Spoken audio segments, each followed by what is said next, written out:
Hello there, here's how to make your TikTok account private on your iPhone or Android. Remember, using a personal account on TikTok can help users control their online presence, protect their privacy, and limit unwanted interactions or harassment from strangers on the platform. To make your TikTok account private, here is what you need to do.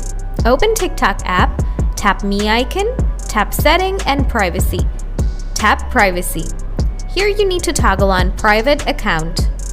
Once you turn on the private account option, only your followers will be able to see your videos and profile. Any new followers will have to be approved by you before they can still view your content.